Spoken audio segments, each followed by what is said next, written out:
think we can get started. So good afternoon and welcome to FSI's webinar series titled Growing in the AI Era with Mike Byrnes. During this webinar, please submit any questions into the Q&A box. And as a reminder, all participants are expected to follow FSI's Code of Conduct. If you attended our first webinar with Mike a few weeks ago, you already know this will be a valuable use of your time. And for those of you that don't know Mike, he has been a trusted expert in the financial services industry for decades, speaking multiple times at One Voice and serving on our artificial intelligence task force. He's the owner of Byrnes Consulting, where he helps firms grow, including adapting for the AI change. All right, Mike. Time to go. All right.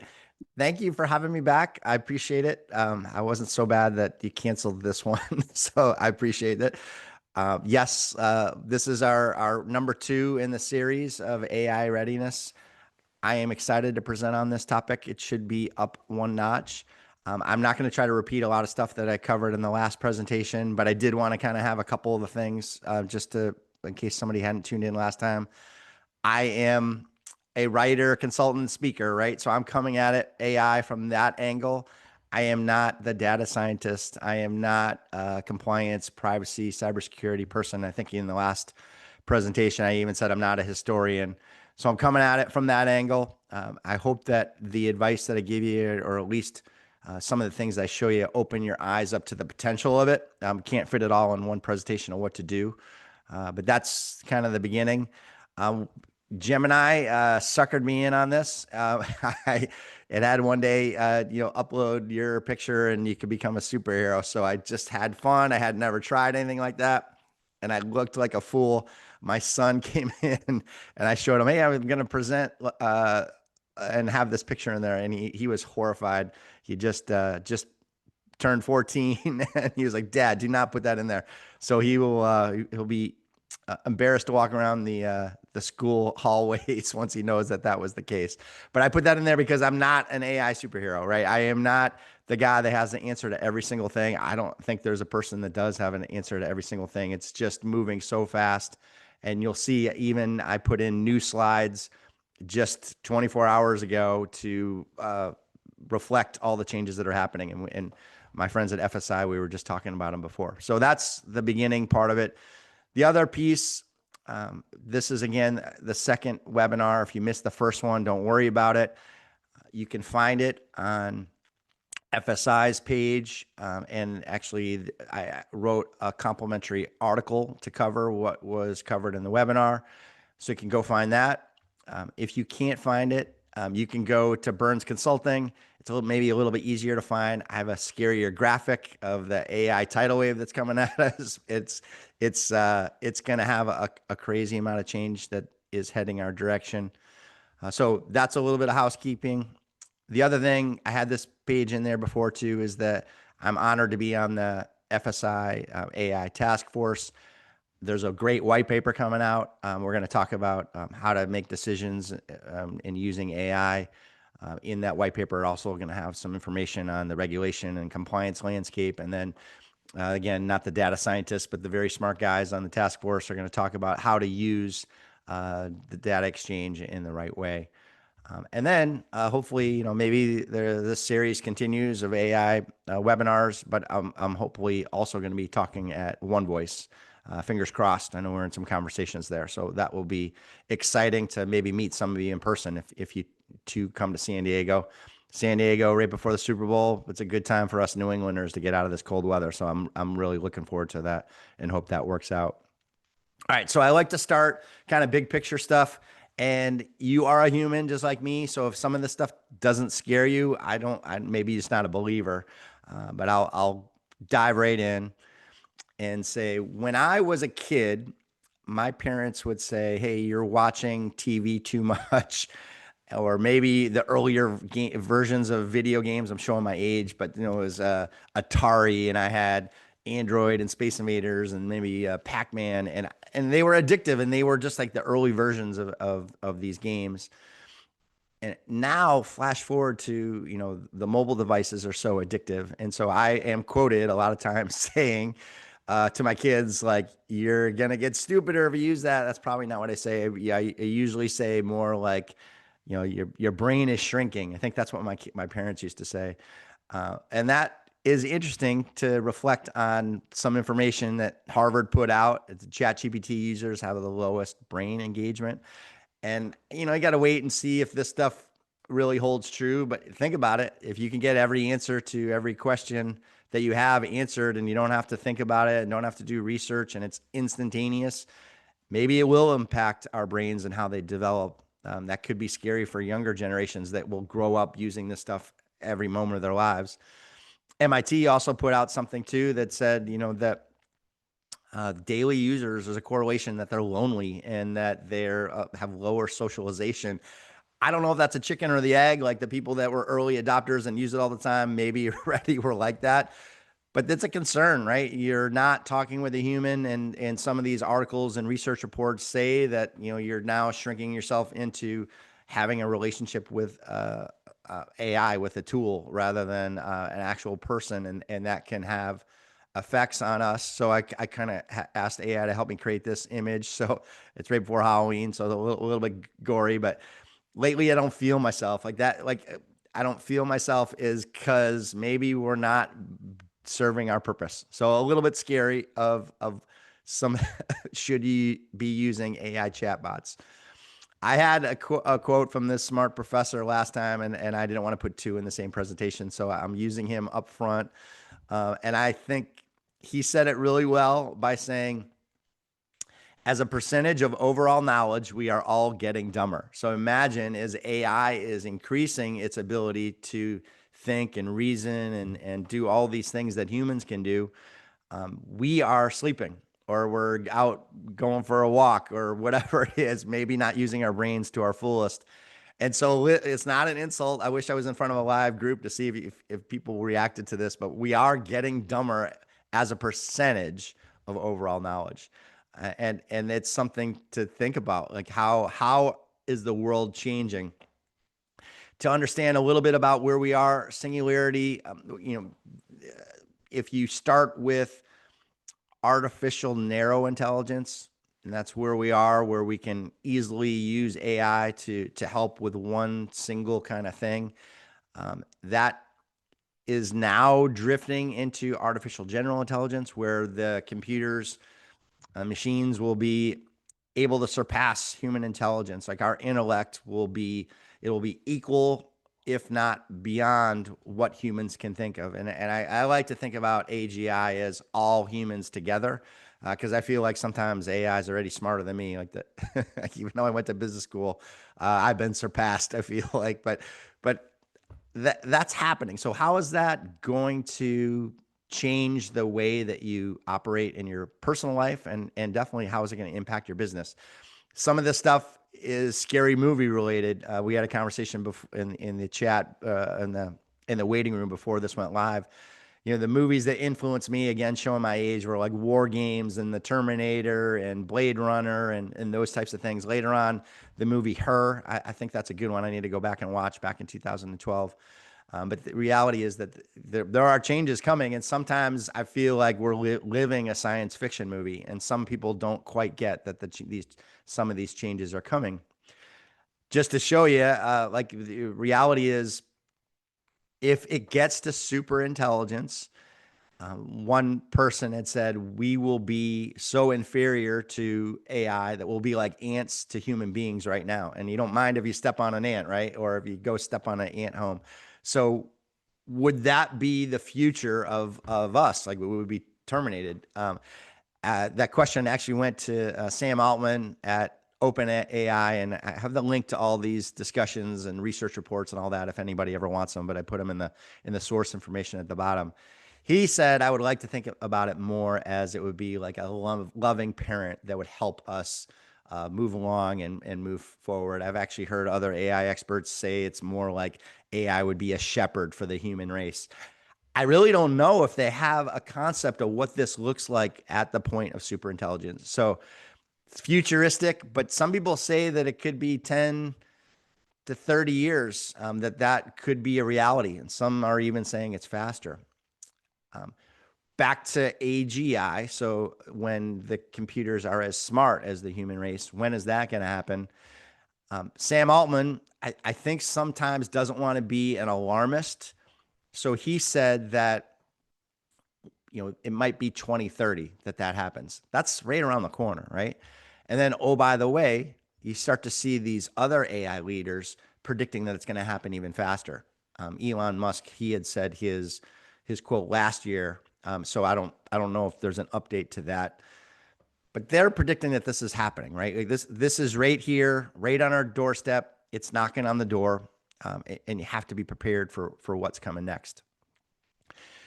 In an interview with Sam Altman, he did say, excuse me, he did say that jobs will be lost. And the first ones that he says will be lost are those customer support people, those people that are using a computer to interact with human beings.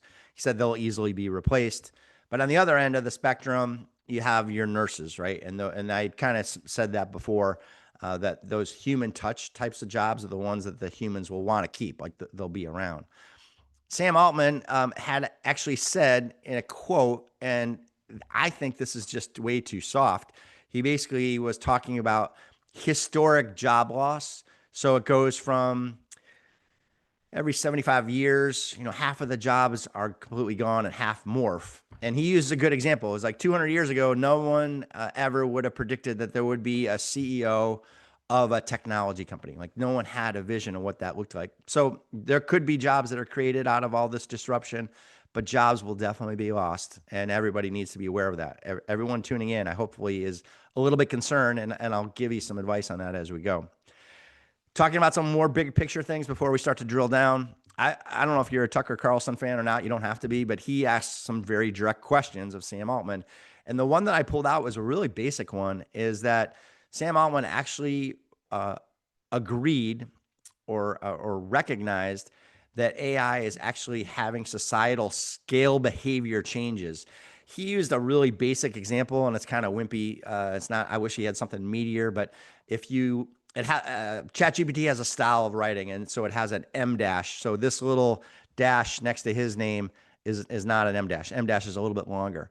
And so they use that a lot instead of commas and such, and that's their style. And so he saw a worldwide change, and it's being adopted, that people are starting to use that more in their writing. And so he used that as a basic example of how AI tools are starting to impact behavior. And that is just the tip of the iceberg. That's such a basic example. In that interview, he said he admitted the one thing that he wants, that he's really pushing for, is AI privilege. What AI privilege is if similar to if I am talking with my doctor or if I have a lawyer, those are confidential conversations. But if I'm talking with AI, all of that stuff can be recorded and it could be used in a court of law against you, right? So I think in putting yourself in Sam Altman's head, I don't know if I'm worthy of doing that, but these people will become so addicted and build these relationships up that they're telling AI everything. And if that can be used against them, that will make them hesitate and not want to dive all in. So it's no surprise that he is pushing for that. Who knows with the environment, the U.S. is pushing fast and furious forward with AI, and a bit of a China arms race, so to speak, with AI. So we'll see if he gets what he wants. But that was an interesting one that he had been asking for. All right, kind of now starting to drill down a little bit. I saw this quote and I thought it was interesting to put in. And this is from the CEO of Duolingo. He said, I don't think schools are going away because you still need childcare. And I read this quote to some of my friends that are teachers, superintendent, administrative people, and they're all insulted. Like, no way, teachers are going away. That's just not possible. And the truth is that this stuff's already being experimented on. I can't claim to have this be my idea, but my daughter, who's a high schooler, started years ago to use Duolingo, and she wanted to learn French. And she actually last year got like the highest honor from the French department, and she got a bunch of other ones. I'm blessed; she's smarter than me. So I'm thankfully she didn't get my brain, but so she's very smart. And I asked her, like, how'd you get so good at languages? Because I was terrible at them in high school. And she said, I learned everything from Duolingo.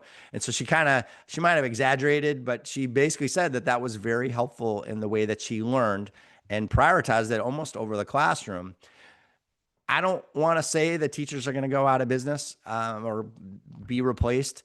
I do know they're doing A/B testing, and I know that they'll test to see different formats of schooling and how that will advance. So just like one of the core professions that we have, teachers, just like that, financial advisors and our industry have to be aware that changes are coming and it could be disruptive for them too. My advice for everybody is just be in this constant state of learning, whatever that looks like. Use AI to the fullest to help you succeed, and think about how you can be evolving, because this change is gonna come at us faster than we've ever seen before. So to prepare, I think the world for this, Sam Altman, I guess a bit of a politician, will say, with 10 gigawatts of compute, so basically all the power it's needed, and the infrastructure and everything that is needed for his company to evolve, it could possibly cure cancer. Or using that teacher example, and it related really well, is that you could have a customized tutor for every single student on the planet Earth. That's pretty cool. All right. Well, what does that mean? 10 gigawatts. Well, I talked about it just earlier in the other presentation. Meta was spending hundreds of billions of dollars for infrastructure. Same thing. OpenAI with other partners is spending over $500 million.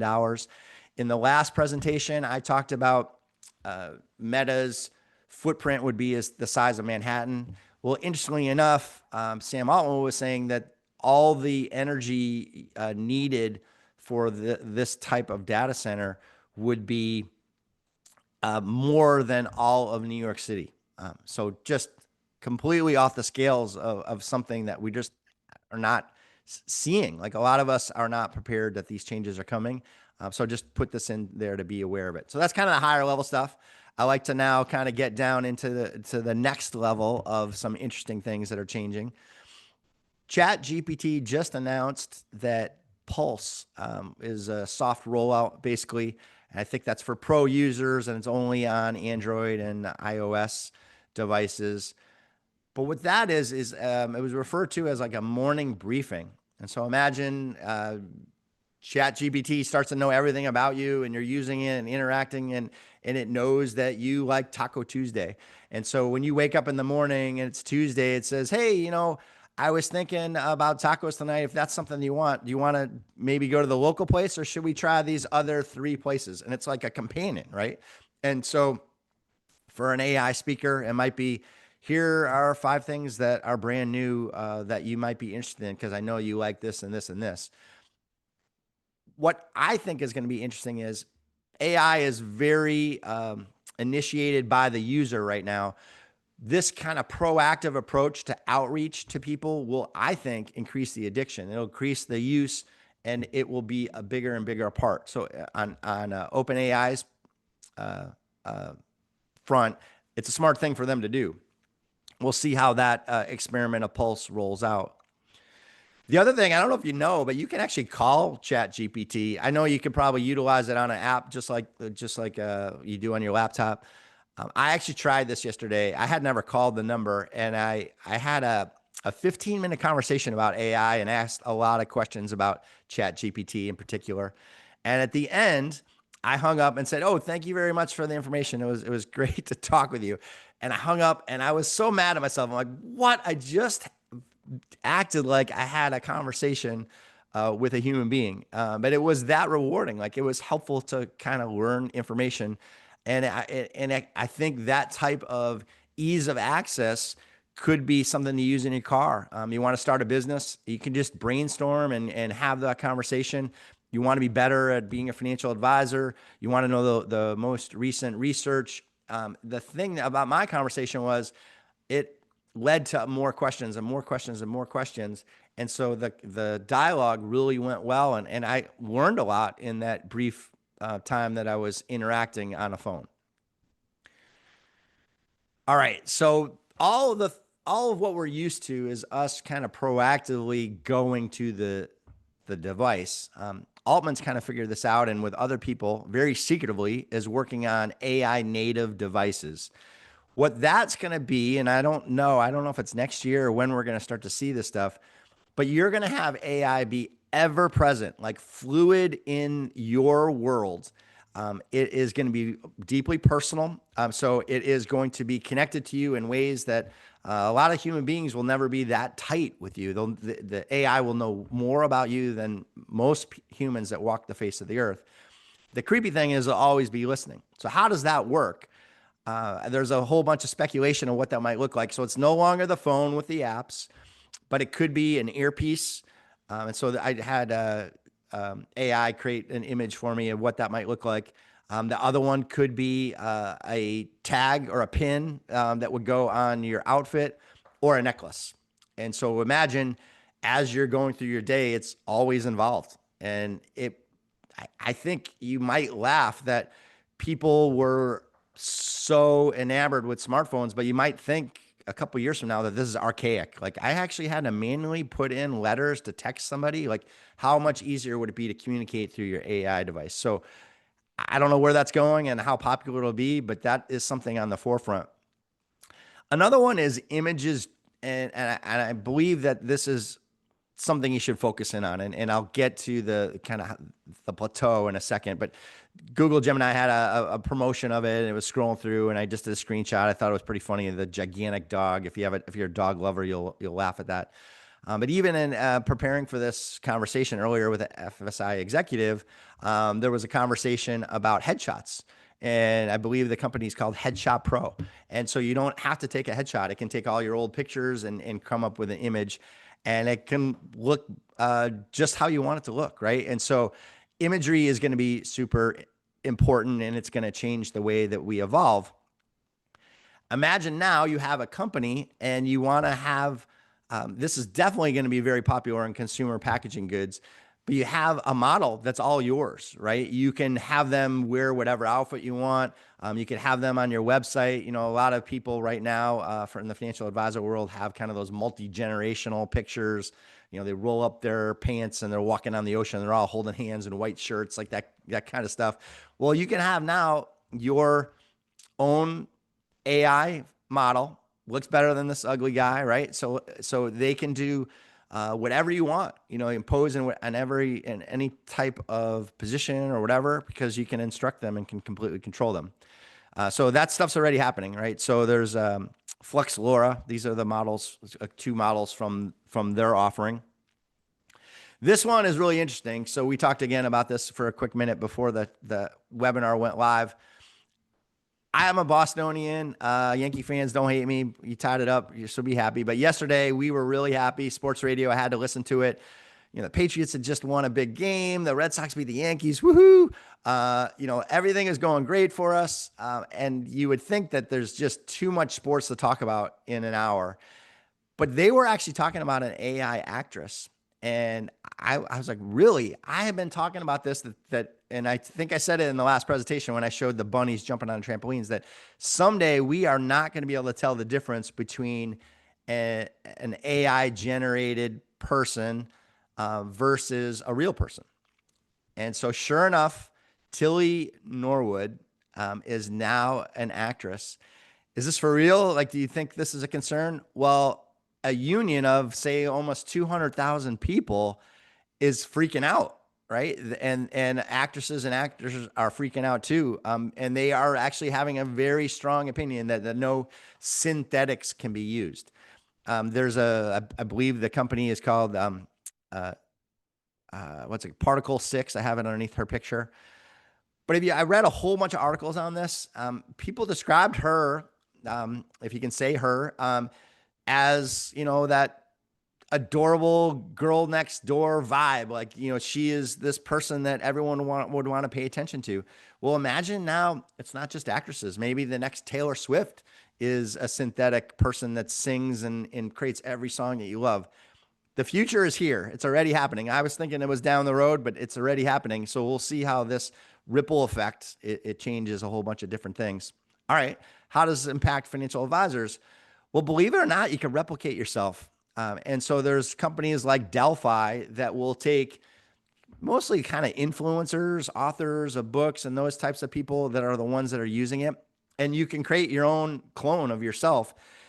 And they tout it on their website is, you download all your content and then it knows, AI starts to know what type of advice you would give, and you train it a little bit, and then you're off to the races, right? And it's you answering questions, but it's not really you.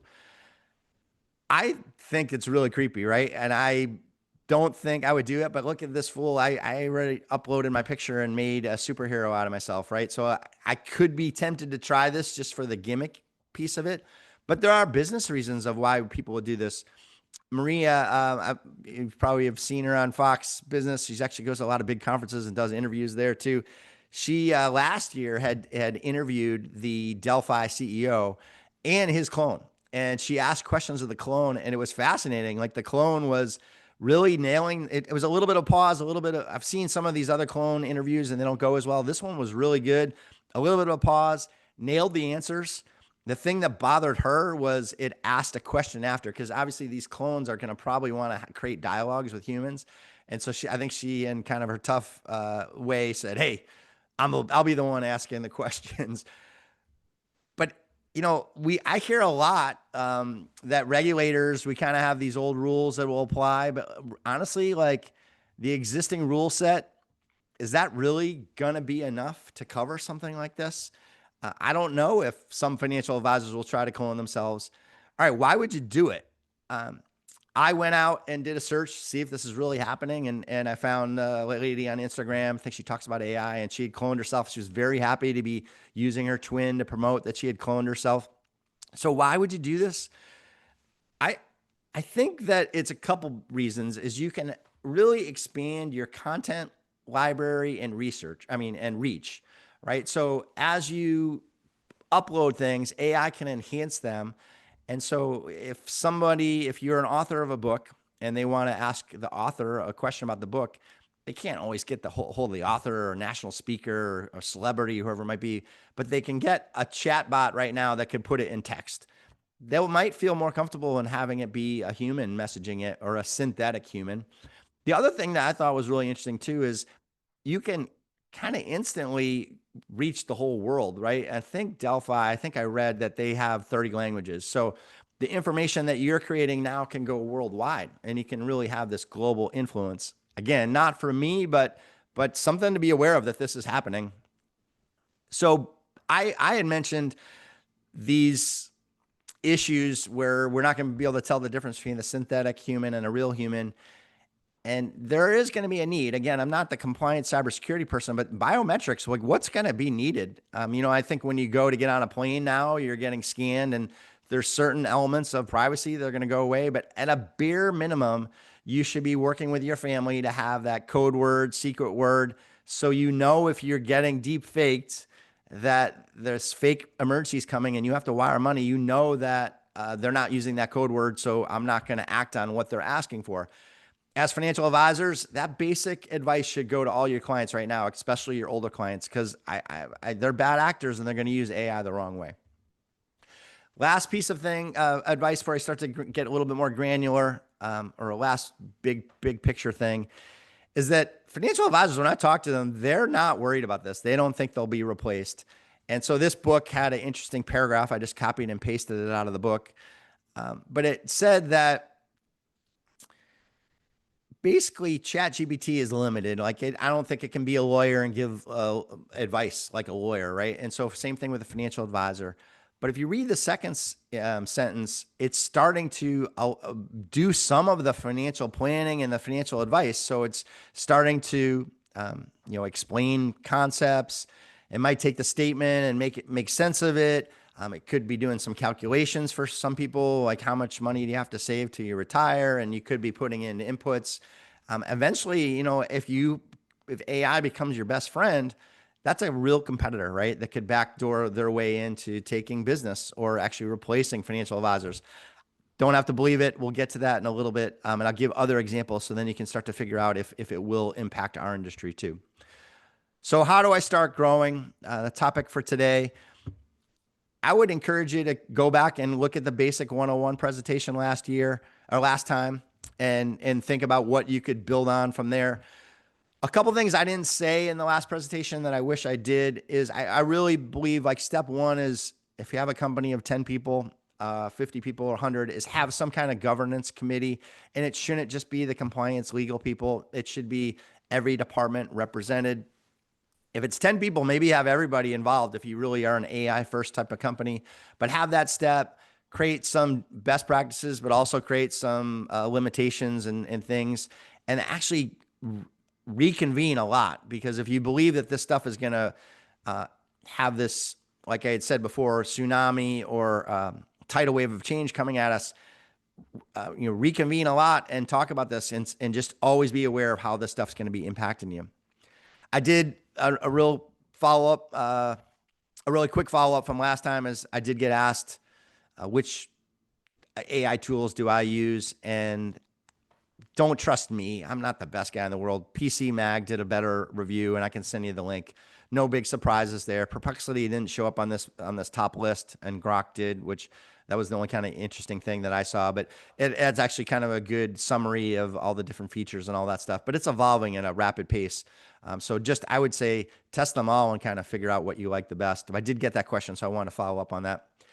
Prompts, I'm a big believer that prompts are important. So I did kind of the 101 on prompts. A little bit more advanced are meta prompts. And believe it or not, I know we talked about we're getting we're getting dumber, I guess, or AI is getting smarter in the grand scheme of things and the overall intelligence percentage. But this book, the very last piece of advice in the book, I thought was interesting to put in this presentation, and that is about meta prompts. And it was just an eye opener to me. I never thought of that. Is asking AI, how could I write better prompts for whatever you're trying to do? So before you feed it the prompt that you think would be the most appropriate, ask it to give you advice on how to give prompts. Try to do two different things, your prompt, and then try the prompt that it recommended and the advice that it gave you. And more likely than not, your initial prompt will be better because of using AI first to help you with prompts. Pretty basic. I just never thought of it. The other thing that I should have said, it's kind of a basic piece of advice, is use the little microphone button and talk to AI. This works really, really well with long prompts. Believe it or not, we're lazy people, right? We can only type so much. Even the fastest typers get tired of doing that. Think about what that topic might be. So something simple like this, what are the AI tools financial advisors could use? That you could type in. But I remember I said I had called the ChatGPT number. I got into a lot of things and a lot of prompts that were long-winded, and that was very helpful to use that. Some people are already using that stuff, but that was kind of a page that was missing from the 101 presentation. On the 201 type of presentation that we're doing now, role-based prompts, this is where you tell it, in this answer, please act like you're a financial advisor, or write this article like I'm a financial advisor. So you're telling it the role that you want AI to play. You'll get a better result specific to what you're trying to accomplish. The next is contextual prompts. Before you give the prompt and ask for it to AI to execute on something, sometimes you need to give it background. And that's where some people fall short and they don't do that contextual piece of it. And then the third part is sometimes they're just trying to jam too much in at one time. And that's where you might want to have a multi-step prompt approach and actually work through the solution, or figure out what the problem is, break it down, and then go through it. So some things to think about in prompts. I also had this slide in there, but I skimmed through it so fast. Please have AI involved if you believe that AI can help you in every aspect of what you do, and then just see where it really can add value. I had this slide and I skimmed through it too fast. So if you're starting to look at how you can improve your business, you can be better at investment management. You can be more successful there. The second image is, you're starting to look at hyper personalized financial plans. The next one is customer service. Believe it or not, AI is going to be involved in your client facing something. I don't know what it's going to look like, but it's going to be involved. You remember Altman said the first jobs that go away, those customer support kind of roles that actually are computer based. Somehow we are going to be impacted. Compliance, I'm going to give you an example of that one in a second, but more secure, more reliable compliance. Oh, by the way, you're going to free up time. So now you can do more with client referrals. It's going to help with marketing and be much more advanced. So you can segment your clients, but you can also really segment your prospecting. And I'll give you an example of that in 1 second. Then you're going to actually enhance the way that you digitally communicate. I don't think you need to go as advanced as creating your own clone, but there are ways that you can actually get better and be more efficient in the way that you communicate beyond what I said in the 101 about how to write better emails. And then ultimately, the last icon on here is that you're going to become more profitable. So you can go read the article. There's some examples of vendors and AI solutions in that article. You can find that one on my website if you want to find it. But let's go into an example of a routine compliance nightmare. So that one little shield on the last page, this is dedicated to that. This is what the normal process might look like. So I tried to use AI to create this. And this is an example of AI not helping. And so you get that marketing person that comes up with an idea. They're not quite happy about it because they know they're going to hit some compliance hurdles and it's going to be difficult and it's going to take too long. And so they're kind of hesitant, but they start the idea. They submit the idea to legal and compliance. And of course, sees some things, it spits it back. Oh, by the way, the marketing team wants to make some more changes and they kind of understand what compliance wants. So they kind of make some changes. It goes back to compliance review. They're still not happy with it. They send it back.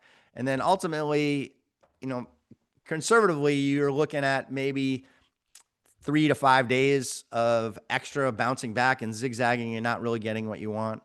I'm actually friends with Matt Higgins. He is a local guy, but also works for Praxis Solutions. And I asked for permission for him to, to be able to profile his company and something that him and his team had created. But imagine the marketing team comes up with that idea. They do maybe a draft of what they're looking for. They feed it into Praxis that has a solution for this. And then Praxis says, hey, here's all the things that you need to potentially change, and maybe even gives you wording of what you need to change. And oh, by the way, it's going to catch more things than your own compliance department will catch. And so now you, as a marketing person, you kind of work back and forth with AI to get it to how you want it, not necessarily where the compliance person in your organization is dictating how it should read. You submit it and it goes right through. Like imagine 98% of these things just shoot right through, especially when your compliance department knows that you're using Praxis in the future. They'll be less likely to want to roll up their sleeves and it'll just take less time for them to review. And by the way, so you started that idea and maybe it took a day to get it out. What is really interesting is the ROI on this is that you now maybe don't need as many compliance people, right? And maybe you don't need as many marketing people to make all the different changes and iterations of different things. If you do keep them, maybe you put more stuff through the sales and marketing funnel to get it pushed out faster and you're populating more information. There will be some ROI on this. And that's really interesting to see, are people starting to adopt it? I don't think they're adopting it as fast as they should. So Praxis might be someone I could introduce you to them if you want, but that would be a cool solution to cover. There's be, again, hundreds of thousands of companies that pop up that AI is going to help your business succeed.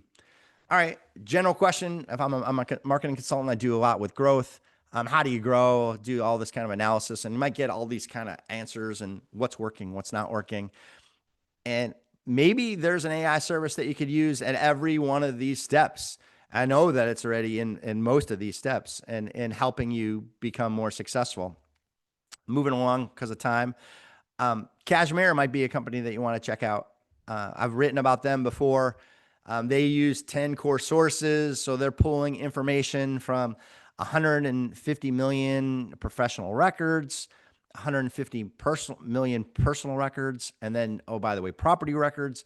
And they pull all this information. You're kind of working with it to try to get your right target market. And by the way, it now gives you the list of the people that you want to prospect and makes all of that, the page before, all of that work to go find those people that much easier. So would that ROI be worth it? And I know companies that work with them are happy with them. So that is just a simple example of a company that you might want to use. This book, early on in the book, had a very simple list of how to use AI to generate things. and I just copied and pasted it in here. And I would say I had kind of a similar list of things in the 101. You don't have to use any of these to use AI, but let's just say you're creating an application. You could be so much faster. So I encourage people to, at least brainstorm, at least outline, maybe do a rough draft, maybe then you write it yourself.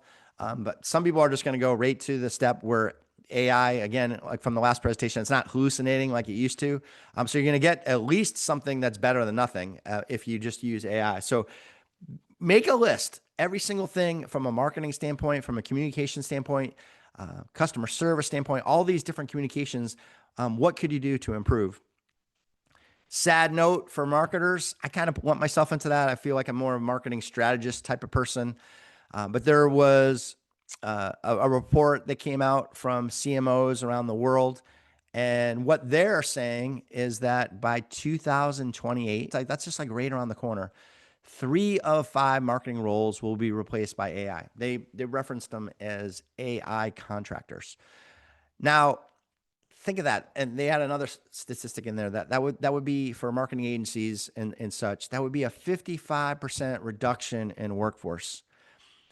Wow. Right. And so before I said, will financial advisors be impacted? If you're a financial advisor, financial planner, whatever you want to call yourself, wealth manager, investment manager, whatever it might be, look at other industries because you're a little bit more likely to say, wow, I can see how they could be replaced by AI. And then do a kind of that deep, introspective look, like, could I be replaced? And what is that part that could be replaced? And I think you're going to want to then start to figure out how do you use these tools to let the stuff that can be replaced go, and then how to be more effective. So moving along, I'm trying to talk at a faster pace here because I want to wrap up for some Q&A. Is come up with this is a real case example of coming up with a marketing plan that could be effective, and you can use AI in every piece of it. So you come up with a script. Then you do a video. Never read the script. It just doesn't feel authentic. Maybe someday you'll have your Tilly, Norwood, whatever, do the video for you. But you do the script, you create the video. A lot of times when you talk, you'll fill in a lot of things that might not have been in the script. So get the transcript and then make it an article, and then repeat and do it over and over and over again.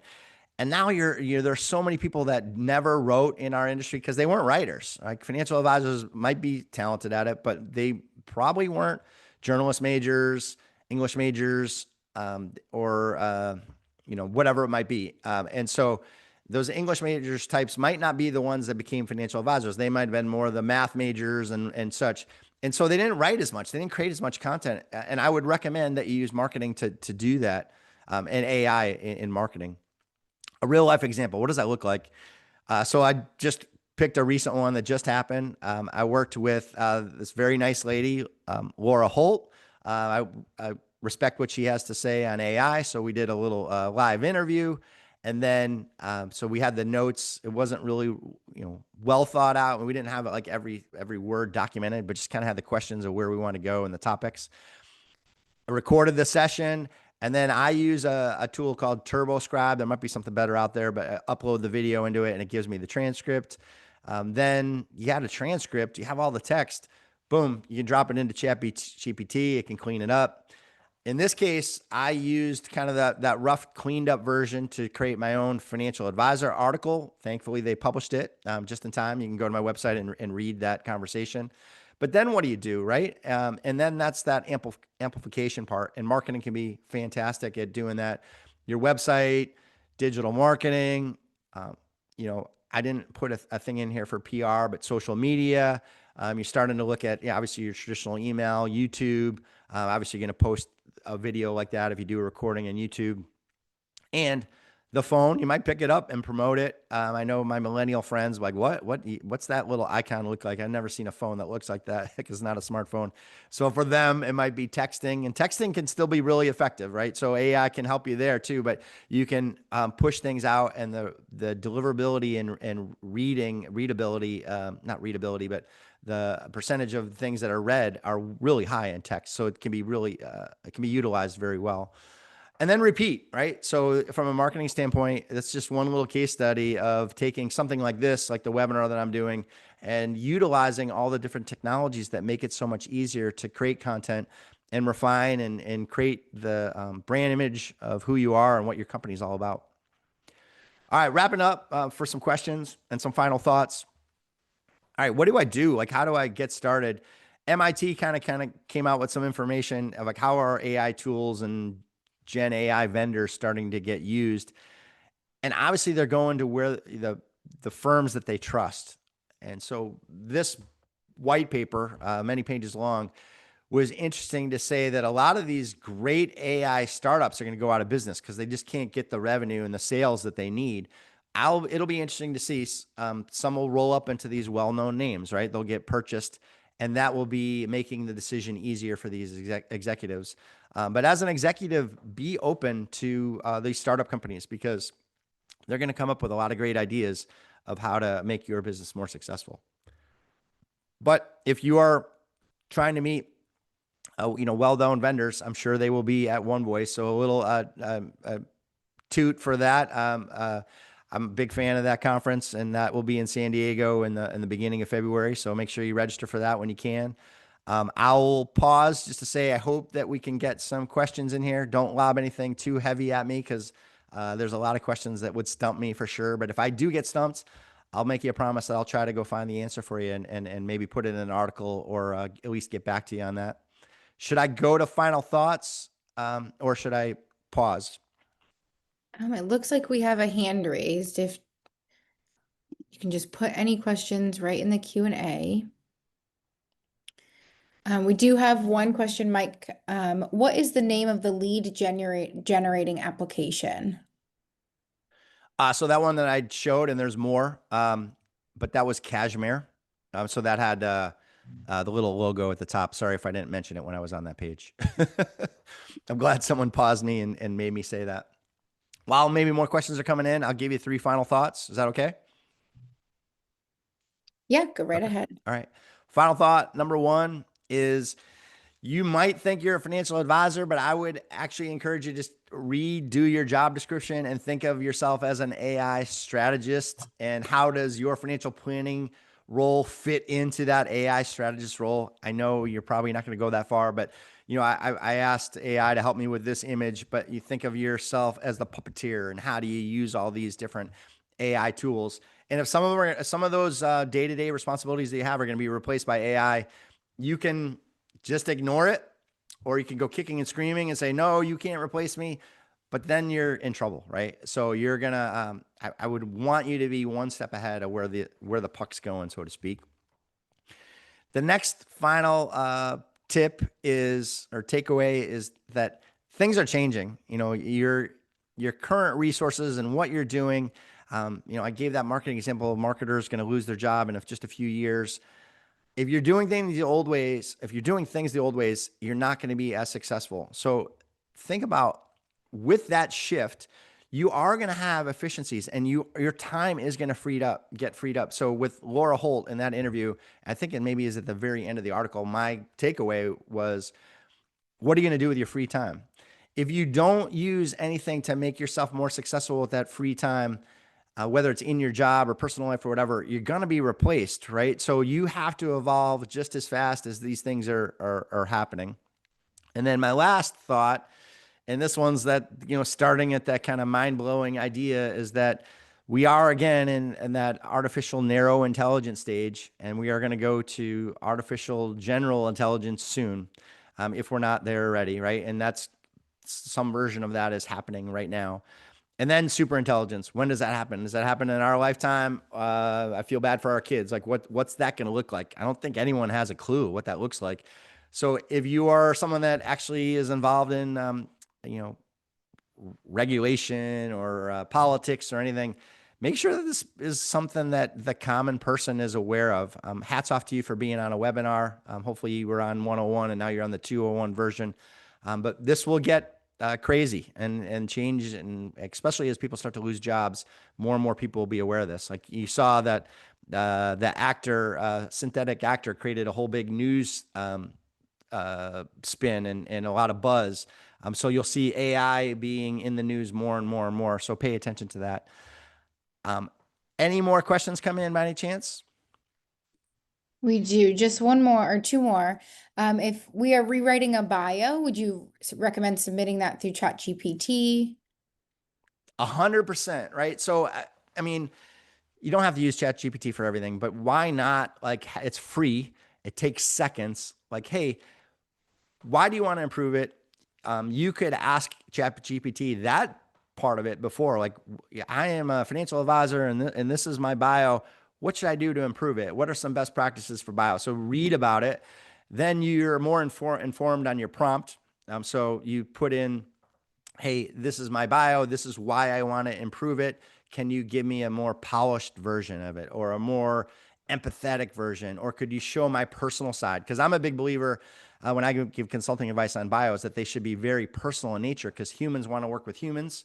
Wow, that's saying that I've said for decades is now going to be even more true. And so you're starting to figure out what do you want out of your bio, and then feed ChatGPT, or it doesn't have to be ChatGPT, but any AI tool, that information, and see what it spits out. I love to have competitions sometimes with the different tools and see what they come up with, because I do ultimately like to write my own things. But if you're not a writer and you're not talented at that, maybe you take the text as is. If you're populating your own bio and or things like that, so like a transcript of a session that you gave, I'm a little less worried about content being plagiarized for somewhere else. But if you were coming up with a to do for ChatGPT and you just put it out there, like create an article on XYZ topic, I would be a little worried that that's pulling from somewhere, right? And so that's where you have to be very careful that you're not taking it word for word, because you might accidentally find out that you're plagiarizing something. I hope that answered your question. That was a fun one. One last one. If they are growing our business, what would you say would be the best company they could reach out to hire a team that knows the insides and outs and to help them grow? So I don't know if I know specifically what that means. If I'm growing my, is that AI related? Can Yeah. you read that one more time? Yep, we are growing our business. What would you say would be the best company to reach out to hire a team that knows this inside and out to help us grow? I know that there are very, very smart people, and there are tons. There's like, billions and maybe trillions of dollars going into this, right? So there are all kinds of resources. I can't tell you one is better than the other, but I am super connected. I would probably ask you just to reach out to me. And then I always say, as a friend at FSI, I will always give a free consultation on anything I talk about. So, reach out to me. I'll find out a little bit more about what you're looking for, and then I can hopefully connect the dots and make an introduction. But like, for example, like that Praxis Solutions would be perfect. If you had a compliance issue like that, why not get introduced to them, find out what they're offering, and then go down that rabbit hole. Like, the more you identify what you need help with, and that's where a consultant like me can help, right? Like, so you come up with, and you can brainstorm and do an offsite and do it yourself too, but you come up with that list of all the things you need to work on, and then you're off to the races. Like, hey, what are all the AI solutions out there? I believe the next wave of what's needed, and that's I've written 500 times, been published 500 times, and I kind of paused. I'm like, do I really need to write anymore? But I'm coming back to it, because I think that there's so much news, and there's so many solutions that are going to be just like top secret. Like, no one's going to know about them, even though those companies don't want to have them be top secret. So I'm going to try to create a whole bunch of case studies and a whole bunch of awareness types of pieces that I'll put out in the press, that you can kind of keep up with some of the best practices and best tools and blah, blah, blah, blah, blah. I hope that answered your question. Perfect. Well, thank you. We are at time. But I thank everybody for joining our webinar, and you can reach out to Mike if you have any more questions. Fantastic. We'll look for at least the recording of this to be posted on both sites, FSI's and Byrnes Consulting's, and then maybe we'll do a recording, or maybe do an article of the recording. Thank you, everybody.